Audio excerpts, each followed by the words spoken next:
అందరికీ నమస్కారం. జడ భరతుడు అనే చందమామ కథ చెప్పుకుందాం. పూర్వం ఋషభుడనే రాజు ఉండేవాడు. ఆయన ఇంద్రుణ్ణి సైతం పరాభవించిన శక్తిమంతుడు. ఆయనకు జయంతి అనే భార్య వల్ల అనేక మంది కుమారులు కలిగారు. వారిలో పెద్దవాడు భరతుడు. ఇతని తమ్ములైన ఇలావర్తుడు, కుశావర్తుడు, బ్రహ్మవర్తుడు, ఆర్యావర్తుడు, మలయకేతువు, భద్రసేనుడు అనే వాళ్ళు వేరువేరు దేశాలేలారు. ఆ దేశాలన్నిటికీ వారి పేర్లు ఏర్పడ్డాయి కూడా. భరతుడి భార్య పంచజని.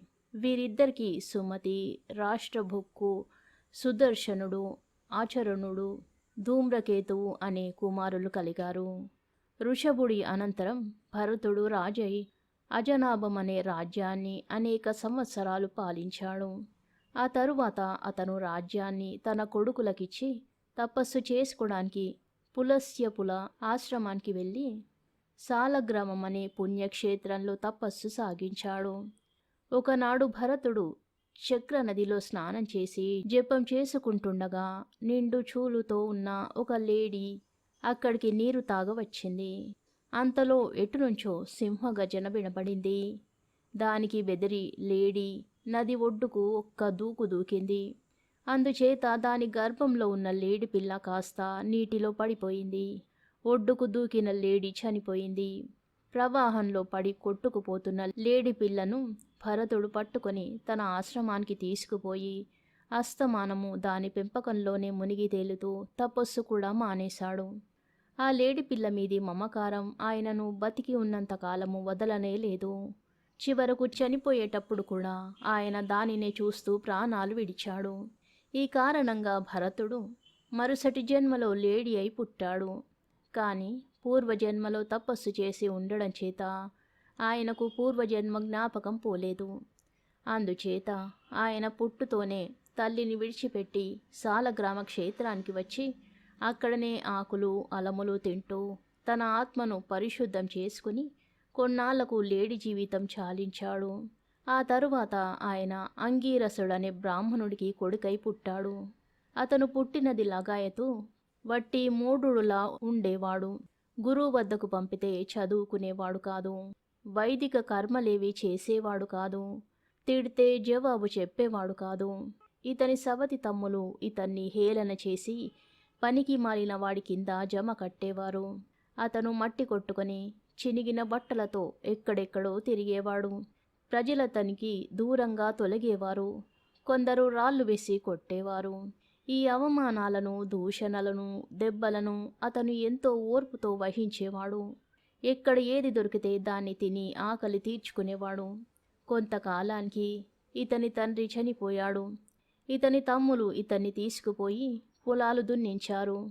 పొలం పనులు చేయించారు.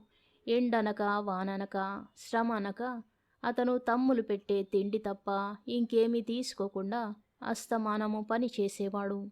ఆ దేశానికి రాజైన వృషులుడనేవాడు కాళికాదేవికి నరబలి ఇయ్య నిశ్చయించాడు. అతని భటులు బలి కోసం ఒక మనిషిని పట్టుకొచ్చారు. వాడు పారిపోయాడు. పారిపోయిన వాడి కోసం వెతుకుతుండగా భటులకు భరతుడు కనిపించాడు. వృషలుడు అతన్ని పట్టుకు తెచ్చి కాళికాదేవికి బలి ఇయ్యబోగా కాళిక రాజును అతని అనుచరులను చంపి ఇతన్ని వదిలింది. తరువాత భరతుడు దేశ సంచారం సాగించాడు. సింధు దేశపు రాజైన రాహుగనుడనేవాడు తత్వజ్ఞానం పొందాలనే ఉద్దేశంతో పల్లకి ఎక్కి కపిల మహాముని ఆశ్రమానికి బయలుదేరాడు. దారిలో పల్లకి మోసే బోయిలకు భరతుడు కనిపించాడు. అతని వాలకం చూసి ఎవరో దిక్కుమాలిన వాడనుకుని బోయిలు పల్లకి కొమ్ము ఒకటి అతని భుజాన పెట్టారు. భరతుడిందుకేమీ అభ్యంతరం చెప్పక పల్లకి మోయసాగాడు. కానీ అతనికి బరువు మొయ్యడం చేత కాలేదు. మిగతా బోయిలతో సమంగా పరిగెత్తలేకపోయాడు. అడుగులు తడబడ్డాయి. పల్లకి అటూ ఇటూ ఒరగసాగింది. రాజు బోయిలను మందలించాడు. బోయిలు రాజుకు భరతుణ్ణి చూపి వీడి మూలానే పల్లకి అటూ ఇటూ ఒరుగుతున్నది అని చెప్పారు. రాజు భరతుడితో వెటకారంగా, పాపం పల్లకి చాలా దూరం మోసి అలసిపోయి ఉన్నట్టున్నావు. అంత బలంగా కూడా లేవు. అందుచేత ఆయాసం జాస్తి అన్నాడు. నేను బలవాలేదు, అలవాలేదు, నాకు శ్రమ లేదు, ఆయాసము లేదు.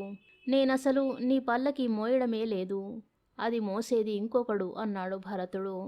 కళ్ళకు మొద్దల్లే కనిపిస్తుంటివి. నీ భుజాన పల్లకి ఉన్నదాయే. పల్లకి మొయ్యడం లేదంటావేం అని రాజు అడిగాడు. రాజా, నీకు కనిపించేది కూడా అర్థం కాకుండా ఉన్నది.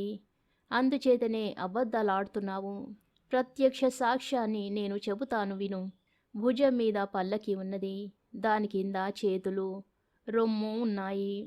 దాని కింద పొట్ట, దాని కింద కాళ్ళు, వాటి అడుగుల పాదాలు, వాటి కింద భూమి ఉన్నాయి.